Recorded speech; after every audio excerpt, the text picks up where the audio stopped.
Irmãos amados, é um privilégio poder partilhar com vocês nesta noite tão bonita, diante de um grupo tão seleto, a palavra de Deus. E eu louvo a Deus porque a Fiel escolheu um tema tão oportuno, tão necessário, tão vital para a igreja de Deus nesses dias. E a minha oração e a minha esperança é que o Espírito Santo de Deus opere poderosamente na nossa vida, no nosso coração, nesta conferência, para que saiamos daqui fortalecidos, reanimados, cheios do Espírito, com a disposição de buscarmos este avivamento até que ele venha. Eu quero partilhar com você o texto que está em Apocalipse, capítulo 1. Eu peço que você abra comigo, versos 9 a 13. Apocalipse, capítulo 1, 9 a 13.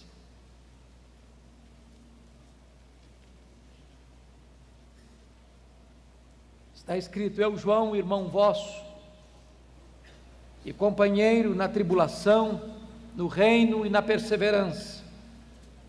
Em Jesus achei-me na ilha chamada Patmos por causa da palavra de Deus e do testemunho de Jesus. Achei-me em espírito no dia do Senhor, e ouvi por detrás de mim grande voz, como de trombeta, dizendo: O que vês, escreve em livro e manda às 7 igrejas: Éfeso, Esmirna, Pérgamo, Tiatira, Sardes, Filadélfia e Laodiceia.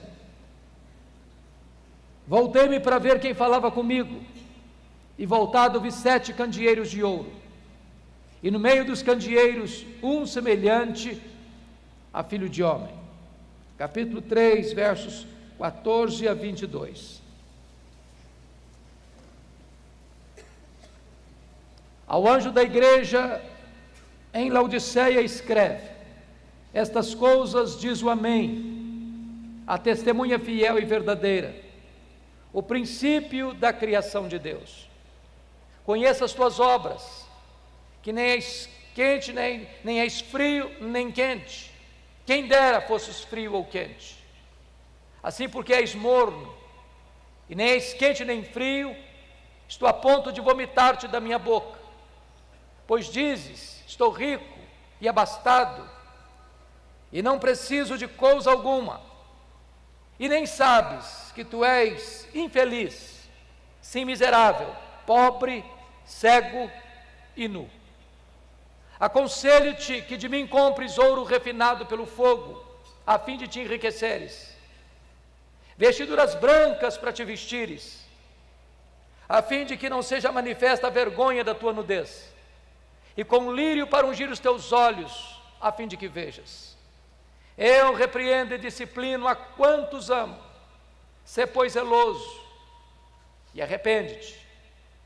Eis que estou à porta e bato. Se alguém ouvir a minha voz e abrir a porta, eu entrarei e cearei com ele, e ele comigo. Ao vencedor dar-lhe-ei sentar-se comigo no meu trono, como eu venci e sentei com o meu Pai no seu trono. Quem tem ouvidos, ouça o que o Espírito diz às igrejas. Amém.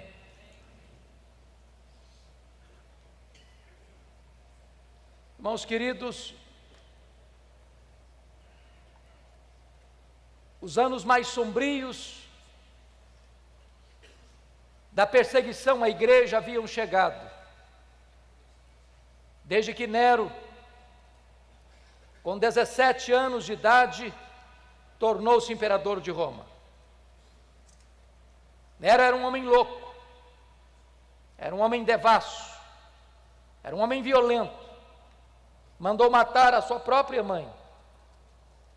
Desde que este homem assumiu o governo de Roma, é que as nuvens escuras de uma perseguição cruel e avassaladora se formavam no horizonte, anunciando a chegada de um tempo muito amargo para a igreja de Deus. 10 anos depois que este homem assumiu o governo, em 54, precisamente no dia 17 de julho, agora de 64, segundo os melhores historiadores, ele mesmo colocou fogo na capital do império. Por causa da sua megalomania, queria construir uma Roma mais bela, mais pujante, mais magnificente. Subiu para o alto da torre de Mecenas, vestido de ator, tangendo a sua lira, assistindo de lá o espetáculo das chamas, lambendo a capital do império. Foram 7 noites e 6 dias de incêndio, de 17 de julho a 24 de julho.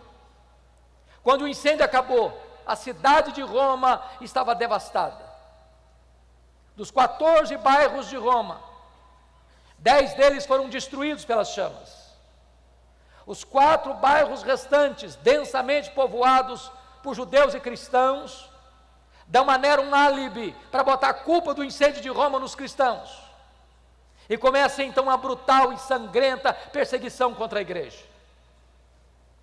Os historiadores afirmam que faltou madeira para se construir cruz, tamanha quantidade de crentes que foram crucificados em Roma.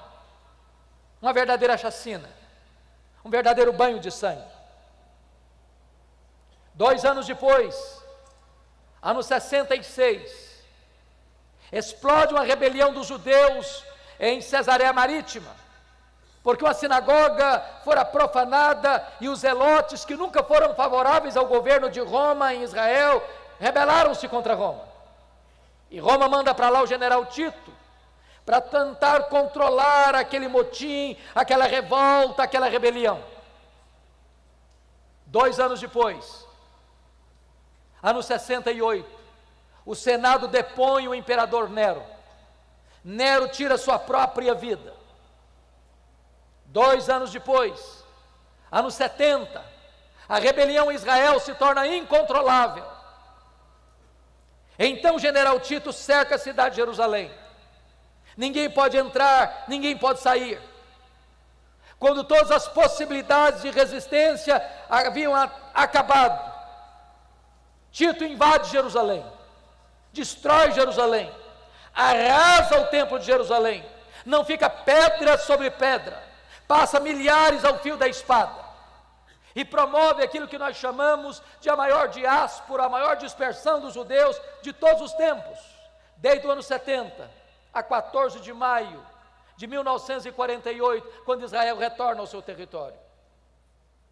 Nesse mesmo ano 70, o imperador Vespasiano inaugura em Roma o Coliseu, o chamado Coliseu Romano, que numa festa de 100 dias de inauguração, mais de 10.000 cristãos foram mortos com requintes de crueldade, enrolados em peles de animais, jogados nas arenas, para os cães morderem, para os touros pisarem, para os leões esfaimados da Líbia devorarem. Uma verdadeira chacina. Ano 81, assume o governo de Roma Domiciano, chamado de o segundo Nero, por causa da crueldade com que perseguiu a igreja. Este imperador vai ser o primeiro a arrogar para si o título de Senhor e Deus, pois foi este imperador que deportou o apóstolo João, então pastor da igreja de Éfeso, para a ilha do Mar Egeu, a ilha de Pátimos. Vale destacar que neste tempo todos os apóstolos de Cristo já estavam mortos pelo viés do martírio. João era o último representante do colégio apostólico. Certamente, a intenção de Domiciano era calar a voz do último apóstolo do Senhor Jesus, fechando-lhe todas as portas da terra. Mas quando todas as portas da terra se fecharam para João na terra, Deus abriu-lhe uma porta no céu e disse: sobe para aqui e eu te mostrarei não as coisas que talvez aconteçam, não as coisas que podem acontecer, eu te mostrarei as coisas que devem acontecer. Até nas horas mais sombrias da igreja, Deus continua no trono, Deus continua governando a história do seu povo. Era um dia de domingo, era o dia do Senhor. Quando João escuta atrás dele uma voz, como voz de trombeta, dizendo: o que vês escreve em livro e manda às 7 igrejas: Éfeso, Esmirna, Pérgamo, Tiatira, Sardes, Filadélfia e Laodiceia. Quando ele se volta para ver quem falava com ele, ele não vê quem falava com ele. Ele vê 7 candeeiros de ouro, ele vê as 7 igrejas, e no meio das igrejas, um semelhante a filho de homem. O mundo só pode ver Jesus na igreja e através da igreja. Mas o Cristo que João vê, não é o Cristo prostrado sobre os seus joelhos com o rosto em terra, angustiado até a morte, erguendo aos céus forte clamor e lágrimas, suando sangue, na mais titânica batalha da humanidade. O Cristo que João vê, não é o Cristo esbordoado, cuspido, zombado do sinédrio judaico. O Cristo que João vê, não é o Cristo ultrajado e surrado do pretório romano, cuja fronte foi ferida por uma humilhante coroa de espinhos. O Cristo que João vê, não é o Cristo que carrega o lenho maldito pelas estreitas e apinhadas ruas de Jerusalém, sob os apupos e vaias de uma multidão ensandecida e sangue sedento.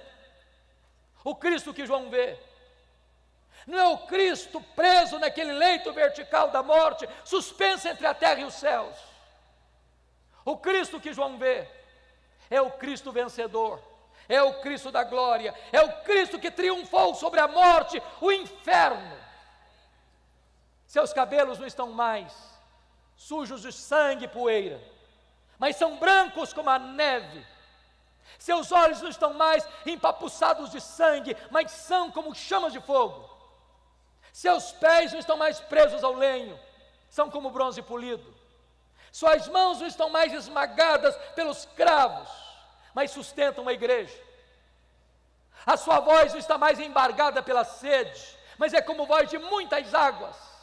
Da sua boca sai uma afiada espada de 2 gumes. O seu rosto não está mais desfigurado, mas brilha como o sol no seu fulgor. Diz a Escritura que quando João vê o Cristo da glória, ele cai como morto aos seus pés. E o Senhor põe a mão direita sobre ele e diz: não temas, João, não temas. Eu sou o primeiro e o último. Eis que eu estive morto, mas estou vivo pelos séculos dos séculos e tenho as chaves da morte e do inferno. Nós não servimos ao Cristo que esteve vivo e está morto, nós adoramos o Cristo que esteve morto e está vivo pelos séculos dos séculos. No capítulo 1, versículo 13, João vê o Cristo da glória no meio das igrejas. E eu quero dizer para você nesta noite, que Jesus está aqui no nosso meio. E é porque Ele está aqui que você e eu estamos aqui. É porque Ele está aqui que nós temos uma grande expectativa, uma enorme esperança de que Deus pode nos visitar e trazer sobre nós um poderoso reavivamento espiritual. Mas no capítulo 2, versículo 1, nós somos informados que Jesus está andando no meio dos candeeiros, andando no meio das igrejas. Para quê? Para sondar a igreja, para exortar a igreja, para corrigir a igreja, para disciplinar a igreja, para consolar a igreja, para fazer promessas à sua igreja. E eu estou certo de que Jesus está aqui, sondando-nos, corrigindo-nos, disciplinando-nos, exortando-nos, consolando-nos, fazendo-nos promessas. E na medida que Jesus vai caminhando entre as igrejas, há um estribilho que se repete em todas as cartas. E o estribilho é este: eu conheço, eu conheço, eu conheço, eu conheço, eu conheço, eu conheço, eu conheço. Para 5 destas 7 igrejas. Jesus vai usar a mesma expressão para a igreja de Éfeso, Tiatira, Sardes, Filadélfia e Laodiceia. Ele diz assim: eu conheço as tuas obras. Aquilo que o seu pai não sabe, eu sei. Aquilo que a sua mãe não sabe, eu sei. Aquilo que a sua mulher não sabe, eu sei. Aquilo que o seu marido não sabe, eu sei. Aquilo que o seu pastor não sabe, eu sei. Aquilo que a lei não sabe, eu sei. Aquilo que você fechou a porta do quarto para ninguém ver, eu estava lá. Ninguém pode esconder nada daquele cujos olhos são como chamas de fogo. Ele conhece a sua igreja. Ele não se deixa enganar por performance humana. Ele não se deixa ludibriar pelo verniz das emoções. Ele conhece a verdade no íntimo. Mas para a igreja de Esmirna, a mais pobre igreja da Ásia, Jesus vai usar uma outra expressão. Ele diz assim: eu conheço a tua tribulação e a tua pobreza, mas tu és rico.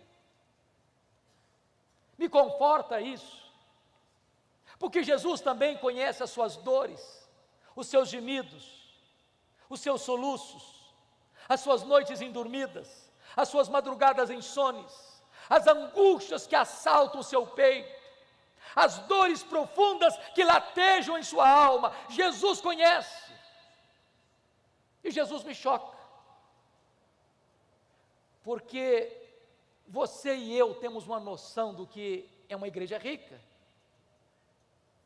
A igreja mais pobre da Ásia, Jesus diz assim: eu conheço a tua pobreza, mas tu és rico. O que é uma igreja rica para nós hoje? É uma igreja que tem muitos membros? É uma igreja que tem um templo suntuoso? É uma igreja que tem um orçamento robusto? É uma igreja que tem muitos membros influentes na sociedade? Essa é a concepção que nós temos de uma igreja rica. Mas Jesus se dirige à mais pobre igreja da Ásia e diz: tu és pobre, mas aqui em cima tu és rica. Pobre aos olhos dos homens, rica aos olhos de Deus, pobre na terra, rica no céu. O que é importante não é ser rico na terra, é ser rico no céu. Não é ser rico aos olhos dos homens, mas ser rico aos olhos de Deus. Por outro lado, a igreja mais rica da Ásia, a igreja que dizia para si mesma: eu sou rica, eu estou abastada, eu não preciso de nada. Jesus olha para essa mesma igreja e faz um outro diagnóstico e diz: tu és pobre, miserável, cego e nu. Mas para a igreja de Pérgamo, Jesus vai usar uma outra expressão. Ele vai dizer assim: eu conheço o lugar onde tu habitas, onde está o trono de Satanás. E eu não sei se você já perguntou por que Jesus disse isso sobre Pérgamo. Vocês sabem que Pérgamo era a segunda maior cidade da Ásia, só perdia para Éfeso, que era a capital. Quando se disputava na Ásia Menor que cidade construiria o primeiro templo de adoração ao imperador romano como uma divindade, Pérgamo ganha concorrência e constrói o primeiro templo de adoração ao imperador na Ásia Menor. Muito provavelmente o que Jesus está dizendo é o seguinte: qualquer lugar onde você coloca um homem no pedestal, qualquer lugar onde tem culto à personalidade, qualquer lugar onde você coloca o homem no centro das atenções, aí está o trono de Satanás, porque todo o humanismo antropocêntrico, todo o humanismo que adora o homem, coloca o homem no centro, aí está a ação e o trono de Satanás. Porque Deus não divide a sua glória com ninguém. Mas muito provavelmente, em segundo lugar, Jesus disse isso sobre Pérgamo, porque Pérgamo era a sede do culto a Esculápio. Lá ficava o templo de Esculápio. E Esculápio era conhecido como Deus da cura. E o símbolo deste Deus pagão era uma serpente. É por isso que até hoje, quando você vai ao seu médico, você vai ver bordado no jaleco branco de seu médico uma serpente. Isso vem de Pérgamo. Isso vem de Esculápio. Isso vem do Deus da cura. Muito provavelmente o que Jesus está dizendo é o seguinte: Qualquer lugar onde uma pessoa venera uma imagem criada e forjada pela mente, pelas mãos humanas, aí está o trono de Satanás.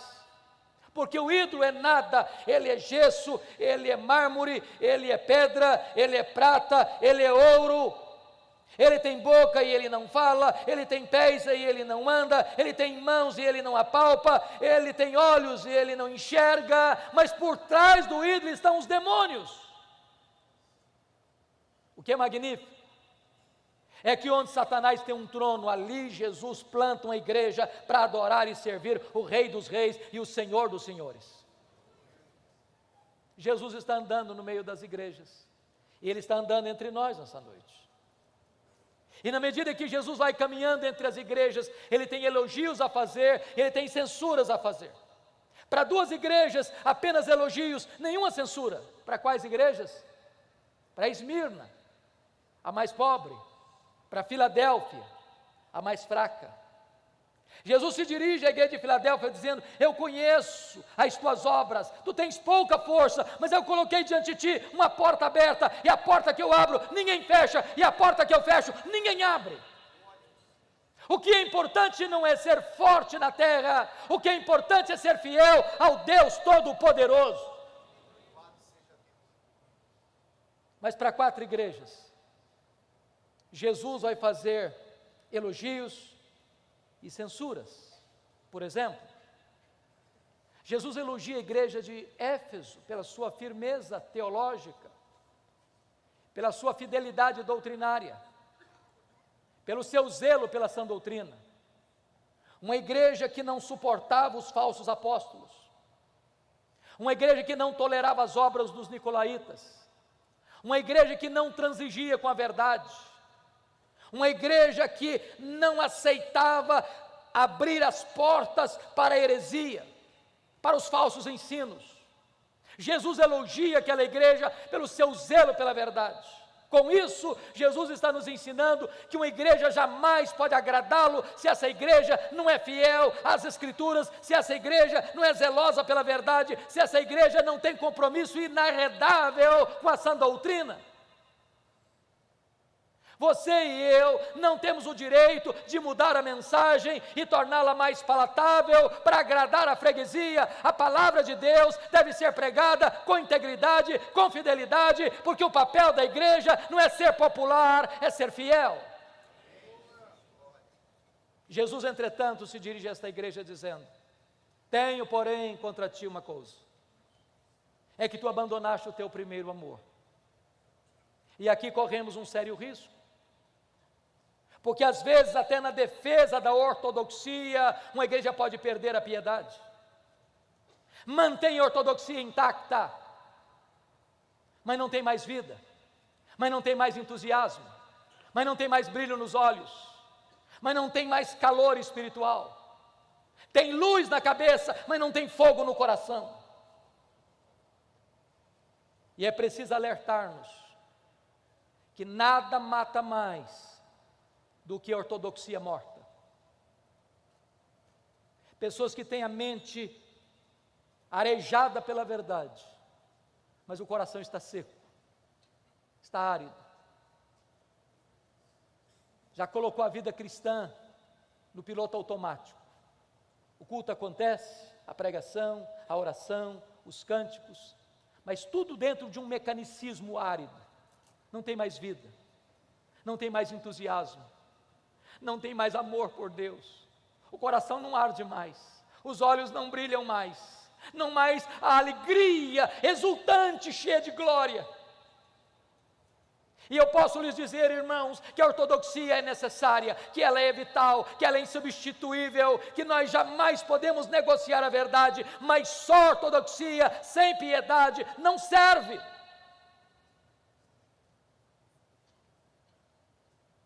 Jesus se dirige à igreja de Tiatira, e ele elogia aquela igreja, porque agora quando escreve, esta igreja tem mais fé, mais obras e mais amor do que lá atrás quando ela começara.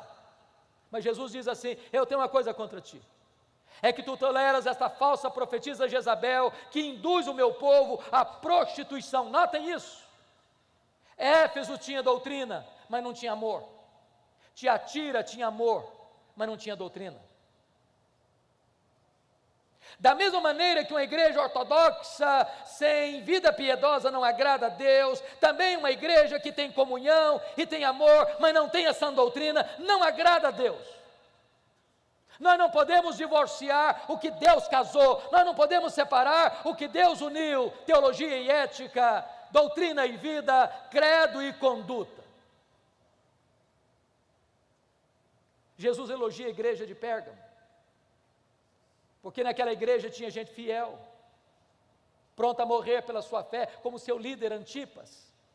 Segundo os historiadores, ele morreu carbonizado dentro de um boi de bronze encandecido.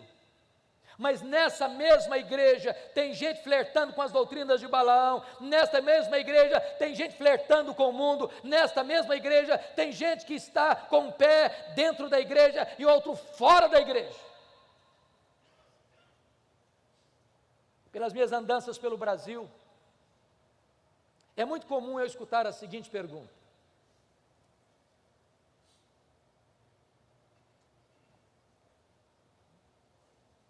qual a avaliação que o senhor faz da igreja evangélica brasileira? Sabendo que eu sou um pastor presbiteriano, às vezes me pergunto assim: qual a avaliação que o senhor faz da igreja presbiteriana do Brasil? Talvez, às vezes a pergunta é mais interessada, mais específica: qual é a avaliação que o senhor faz da igreja? O senhor tem o privilégio de pastorear. E a minha resposta é sempre a mesma. Eu respondo assim: vai muito bem, muito bem. Vai mais ou menos, mais ou menos. Vai muito mal, muito mal, muito mal. Sabe por que eu respondo assim? Porque numa mesma igreja, que escuta o mesmo pastor, que se assenta ao redor da mesma mesa do Senhor, que canta no mesmo conjunto coral, tem gente cheia do Espírito Santo, tem gente capengando na fé, tem gente vivendo em pecado, numa mesma congregação. Jesus está andando no meio da sua igreja, ele conhece a sua igreja. Ele elogia a igreja de Sardes. Aquela igreja tinha um nome na cidade, uma igreja viva. Hoje talvez diríamos uma igreja avivada. Talvez a sua liturgia fosse empolgante. Talvez a música fosse eletrizante. Talvez as emoções transbordassem. Mas Jesus olha para essa igreja que tem o nome de que é uma igreja avivada e diz: não, isso não passa de um verniz. Você está morta. Tem poucos, apenas poucos, que ainda não contaminaram as suas vestiduras. E com isso Jesus me ensina 3 verdades. Primeiro, ele me choca. Sabe por que me choca? Porque a igreja que diz que é pobre, Jesus não, você é rica. A igreja que diz que é rica, Jesus não, você é pobre. A igreja que diz que é viva, Jesus não, você está morta. A igreja que diz que é fraca, Jesus não, mas eu coloquei diante de você uma porta aberta. Então, 3 coisas eu aprendo. Primeiro, o que é importante não é o que você pensa a seu respeito. O que é importante não é o que as pessoas dizem a seu respeito. O que é importante é o que Jesus diz a seu respeito.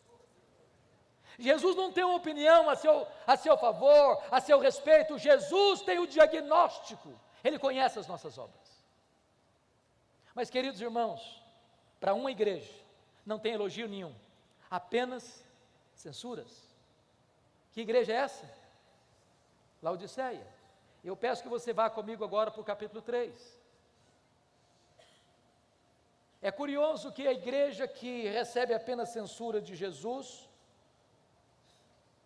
que mais fez Jesus sofrer, é a igreja que tem a melhor opinião de si mesma de todas as 7 igrejas. Tem a melhor autoavaliação. Essa igreja se olhava no espelho e dizia assim: estou bem na fita. Ela aplaudia a si mesma.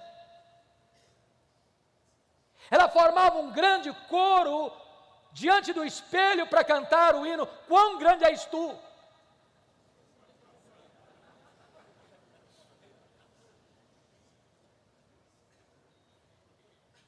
E eu gostaria então, com a sua Bíblia aberta comigo no texto, olhar 3 coisas aí. Primeiro, Dos versos 15 a 17, Jesus vai fazer um diagnóstico. Dos versos 18 a 20, Jesus vai fazer um apelo. Dos versos 21 a 22, com base no verso 14, Jesus vai fazer uma promessa. Vocês sabem que Laodiceia ficava na região do vale do rio Lico, a região mais fértil da Ásia. Ainda hoje é a região mais fértil da Turquia. Vocês sabem que naquele vale ficavam 3 cidades, Hierápolis, Colossos e Laodiceia, distante uma da outra 9 quilômetros. Eram tão pertas que quando Paulo escreveu aos Colossenses, ele ordenou que a mesma carta fosse lida na igreja de Hierápolis e na igreja de Laodiceia. Hierápolis era a nossa Caldas Novas brasileira, lugar onde havia uma fonte de águas quentes. Há uma montanha lá chamada Castelo de Algodão, de rochas calcárias brancas, onde as águas brotam quentes e vão descendo, formando piscinas naturais em cascatas, e pessoas vinham e vêm até hoje para tomar banhos nas águas quentes e terapêuticas de Hierápolis. Do outro lado do rio, em Colossos, havia fontes de águas frias e geladas, também terapêuticas. Mas em Laodiceia, a maior cidade, não havia fontes, nem de águas quentes, nem de águas frias. As águas vinham por meio de aquedutos e chegavam lá mornas, tépidas, impróprias para beber e impróprias para uso terapêutico. O que Jesus Cristo faz? Ele pega esse gancho da geografia e diz assim: quem dera tu fosses quente como as águas de Hierápolis, quem dera tu fosses fria como as águas de Colossos, mas porque tu és morna com as águas que chegam na cidade, eu estou a ponto de vomitar-te da minha boca. Porque ele usa a figura do ouro, porque Laodiceia era a cidade dos endinheirados, dos bancários, era o centro econômico da Ásia Menor. Jesus diz: vocês se orgulham do ouro que vocês têm, mas espiritualmente vocês estão pobres. Por que Jesus usa a figura da roupa branca? Porque Laodiceia era o maior centro têxtil da Ásia Menor. Jesus diz: vocês se orgulham das suas fábricas de roupas, mas vocês espiritualmente estão nus. Por que Jesus usa a figura do colírio? Porque Laodiceia era o maior centro médico, sobretudo oftalmológico, da Ásia Menor. Havia lá um remédio que produzia o pó frígio, de que fazia o colírio, famoso no mundo inteiro. E Jesus diz: vocês se orgulham das suas clínicas de olhos, mas espiritualmente vocês estão cegos. Sabe o que Jesus está fazendo? Um diagnóstico. Mas sabe o que me choca? Não é o que Jesus vê na igreja, é o que ele não vê. Se não, vejamos. Leia 7 cartas e vocês verão isso. A igreja que mais fez Jesus sofrer, a igreja que provocou náuseas em Jesus, não recebe de Jesus nenhuma censura de problemas doutrinários. Não tem falsos mestres, não tem falsos profetas, não tem falsos apóstolos, não tem doutrina de Balaão, não tem doutrina de Nicolaítas, não tem falsa profetisa Jezabel, não há nenhuma ameaça doutrinária à igreja. Nós diríamos hoje que a igreja de Laodiceia era uma igreja ortodoxa, mas não obstante, está provocando náuseas do Filho de Deus. Olhe as igrejas, e vocês não verão nenhuma denúncia de Jesus de problemas morais. Havia problema moral em Pérgamo, havia problema moral em Tiatira, havia problema moral em Sardes. Não há escândalos na igreja de Laodiceia, não há denúncia de pecados escandalosos, nem interno, nem provocando escândalos fora dos portões. Diríamos hoje que Laodiceia era uma igreja ética, mas estava provocando náuseas no Filho de Deus. Olha para as cartas, e vocês não verão nenhuma denúncia de Jesus de pobreza naquela igreja. Havia pobreza em Esmirna, havia pobreza em Filadélfia. A igreja de Laodiceia é rica, é próspera. Eu acho que os teólogos da prosperidade não fariam sucesso lá. Mas não obstante, essa igreja está provocando náuseas em Jesus.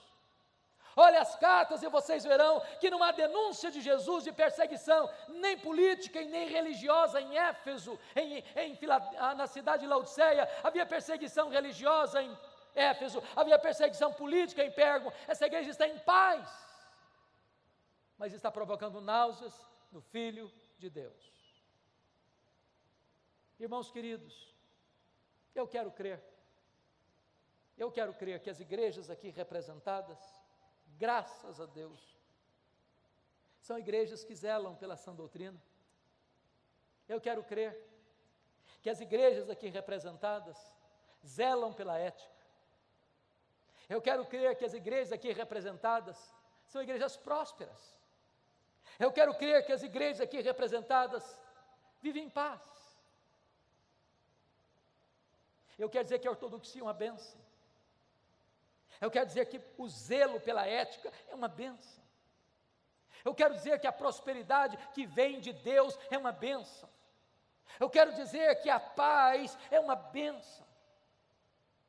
Mas mesmo a igreja ortodoxa, ética, que está vivendo prosperamente e em paz, ela pode estar provocando náuseas no Filho de Deus.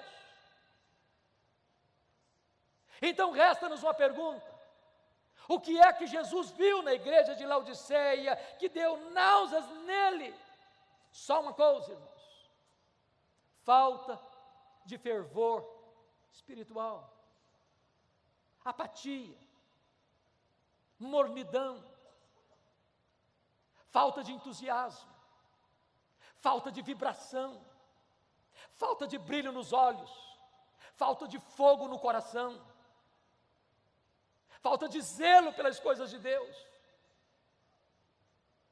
É colocar a vida cristã no piloto automático, é permitir que um mecanicismo árido domine a igreja. E eu tenho rodado este país de norte a sul, de leste a oeste. Tenho pregado em mais de 1000 igrejas das mais diversas denominações do nosso país. E eu não tenho dúvidas, irmãos, de que o problema da igreja evangélica brasileira é falta de fervor espiritual. E eu não estou falando de emoções. Em muitos lugares elas transbordam. Noutros lugares elas minguam. Eu estou falando de fervor, que, como já foi dito neste culto, não é produzido pelo homem, só o Espírito de Deus pode produzir. Falta fervor, queridos, falta quebrantamento, falta choro pelo pecado, falta arrependimento genuíno, falta fome de Deus, falta sede pela palavra, falta oração, falta avivamento. Eu temo, irmãos, eu temo que haja uma onda de secularização avançando galopantemente para dentro das igrejas evangélicas deste país. O índice de divórcio dentro das igrejas cristãs hoje é quase o mesmo fora das igrejas. O número de gente que vai para a cama com o namorado e com a namorada dentro das igrejas hoje é quase o mesmo fora das igrejas. A quantidade de crente desonesto, mentiroso, que dá cheque sem fundo e não tem compromisso com a ética dentro das igrejas hoje é quase o mesmo fora das igrejas.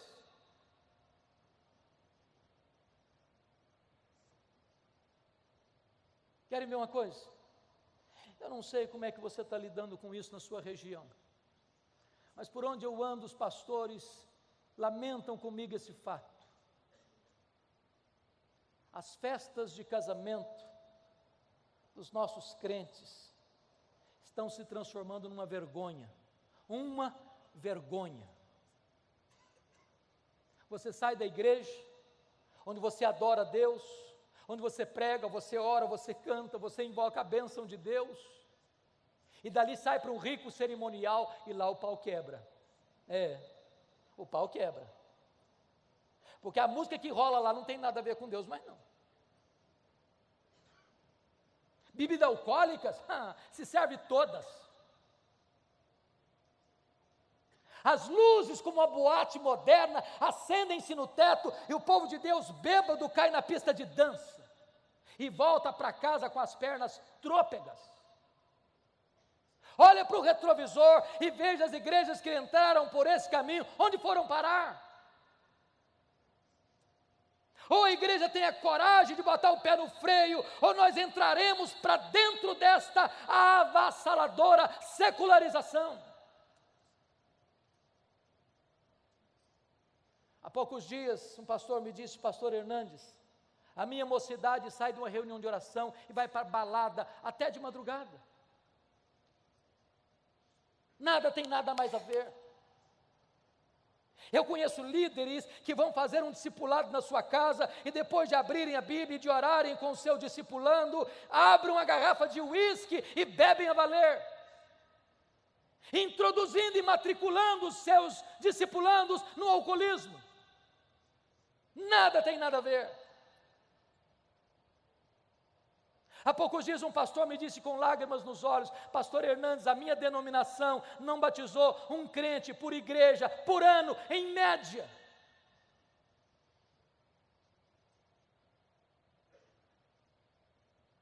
Meus amados irmãos,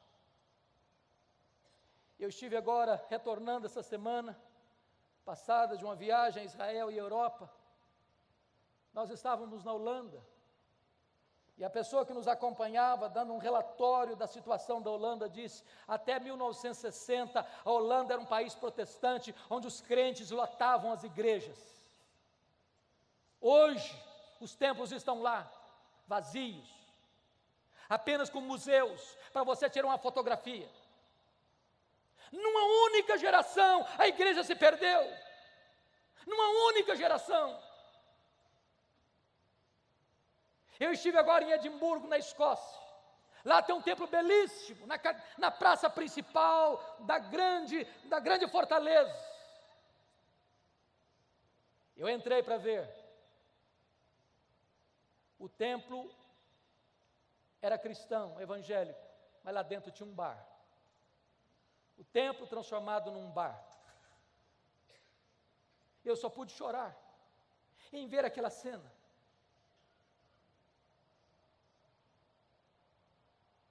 Irmãos queridos, sabe o que significa isso? Nós precisamos de um avivamento espiritual. Se nós não quisermos entrar por esse mesmo caminho, se nós não quisermos colher os frutos amargos de uma secularização, de uma sequidão espiritual, de uma mornidão espiritual, de uma apatia espiritual, onde as pessoas já não têm mais gosto por ir à igreja, onde elas não têm prazer mais na palavra de Deus, onde ir a um culto é um peso, onde frequentar uma reunião de oração é um sacrifício, elas não amam a Deus, elas não querem Deus, elas querem as bênçãos de Deus, e elas substituíram o Deus das bênçãos pelas bênçãos de Deus.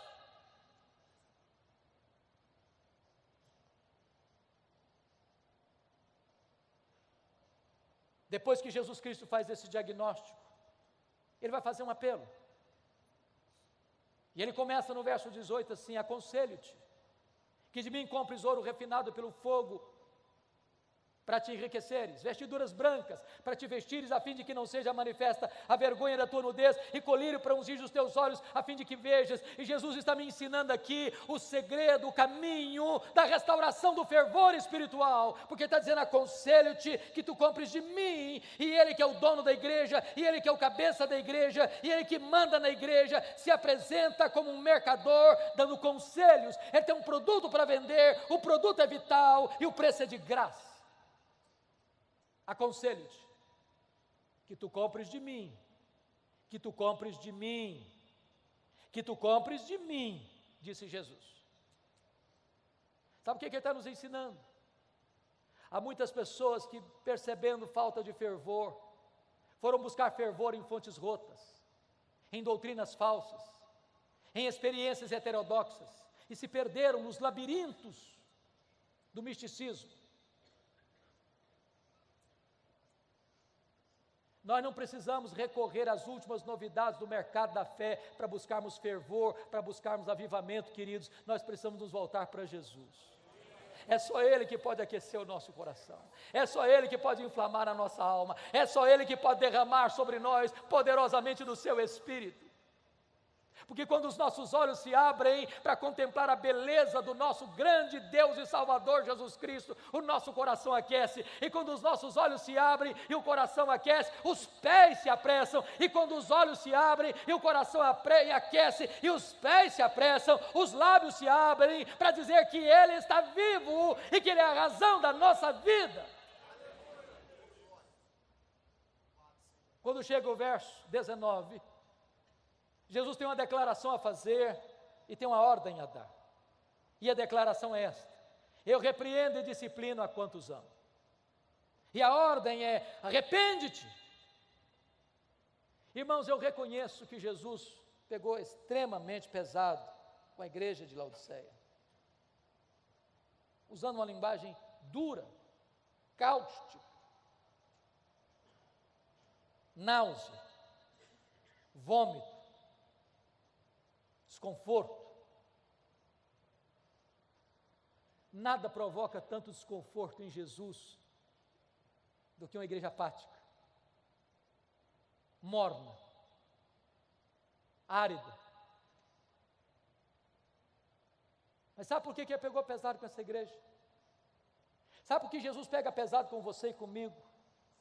Porque ele está dizendo o seguinte: eu não desisto de você, eu não abro mão da sua vida, eu não posso aceitar que você viva uma vida árida, morna, apática.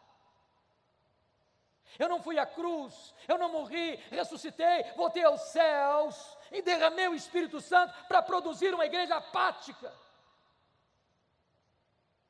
Então Jesus dá uma ordem: sê, pois, zeloso e arrepende-te, muda a tua vida, muda a tua conduta. Quando chega no verso 20, Jesus docemente se apresenta e diz: eis que estou à porta e bato.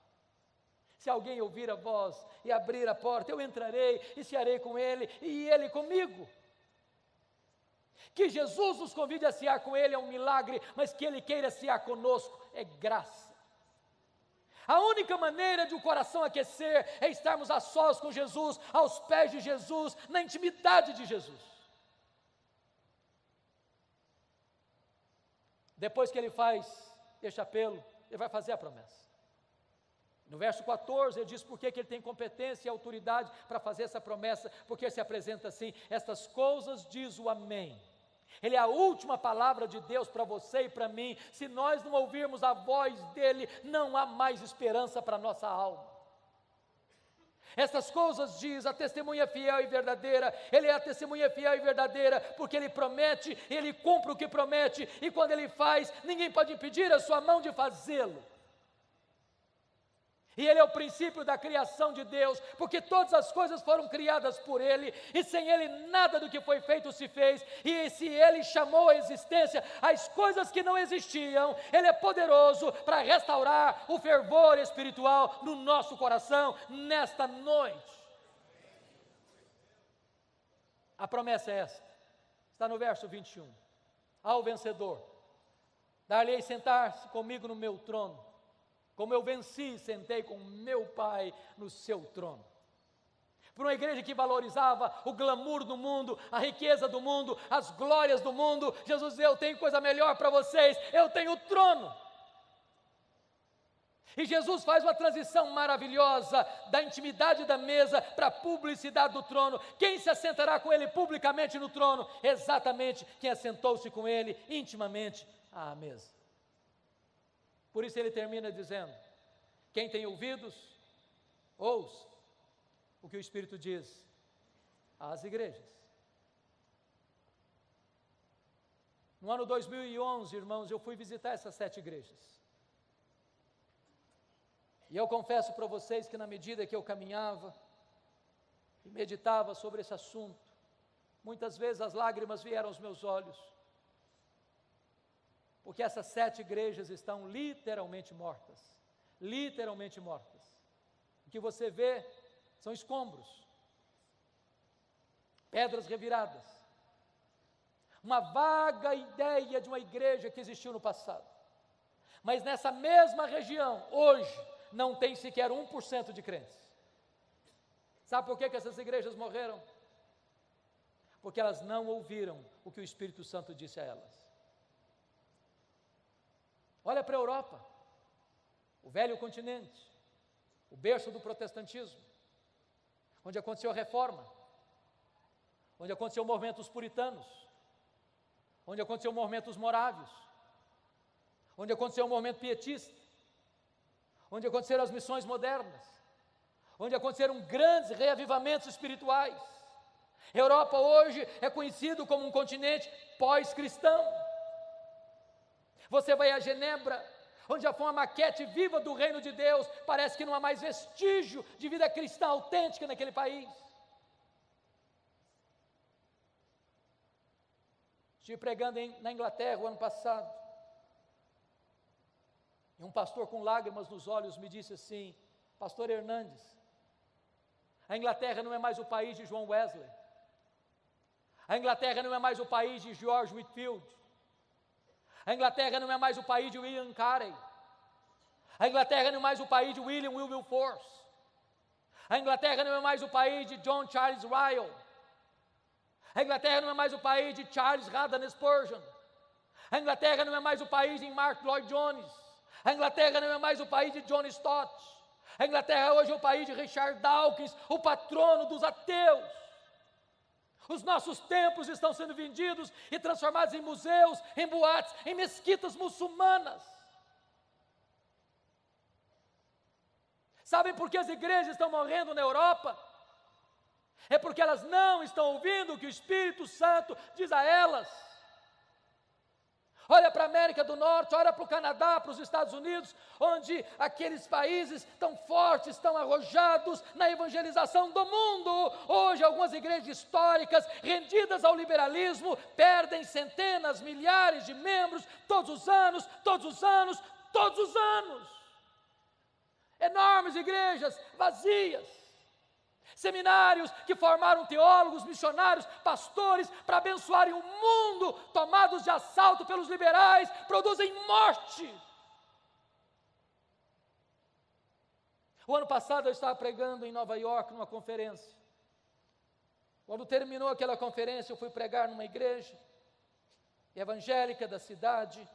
Enquanto o pastor me conduzia àquele templo, ele me mostrou 11 templos que estavam sendo vendidos. Não tinha mais gente para frequentar. Sabe por que as igrejas estão morrendo na América do Norte?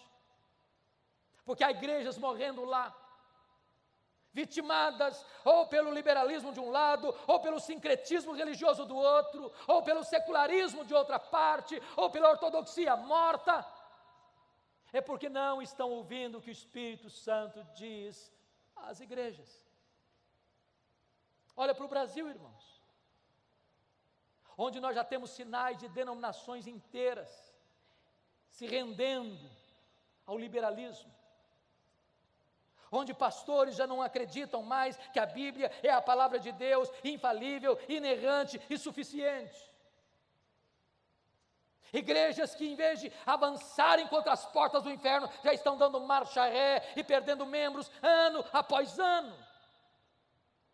Olha para o Brasil, e você vai ver mega templos lotados e lotados de multidões e multidões, mas aí não tem evangelho, não se prega sobre a graça, não se prega sobre a cruz, não se prega sobre o novo nascimento, não se prega sobre a justificação pela fé, não se prega sobre a santificação, não se prega sobre o Espírito Santo, não se prega sobre as bem-aventuranças eternas, não se prega sobre a condenação eterna, não tem evangelho, e onde não tem palavra de Deus, não tem o Deus da palavra. Olha para o Brasil, e você vai ver denominações históricas que, embora mantenham a ortodoxia, mas muitas delas já perderam o fervor, já perderam o entusiasmo, já estão secas, já estão áridas, já estão mornas, já estão apáticas, precisando de um sopro de vida. Oh, irmãos, nós precisamos de um avivamento espiritual, nós precisamos de um sopro do céu. Nós precisamos do vento impetuoso do Espírito para soprar as cinzas, para reacender as brasas, para levantar um fogo santo que queima, que limpa, que purifica e que alastra em nome de Jesus.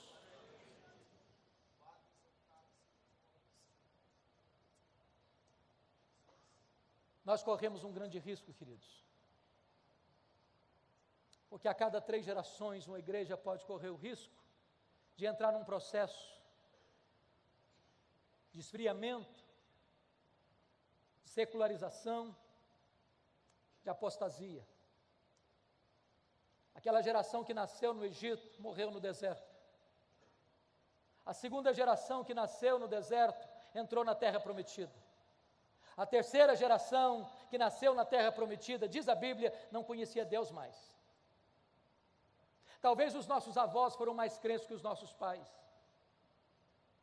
Talvez os nossos pais estão sendo mais crentes do que nós. Talvez nós estamos sendo mais crentes que os nossos filhos. Se Deus não tiver misericórdia, a igreja evangélica brasileira pode legar aos seus filhos e aos teus netos uma igreja apática. Que Deus tenha misericórdia de nós. Que Deus sopre sobre nós um alento de vida, para que os nossos filhos e os nossos netos herdem uma igreja mais viva, mais operosa, mais cheia da graça, mais cheia do Espírito, mais cheia do poder de Deus. Que Deus nos ajude. Que Deus nos ajude.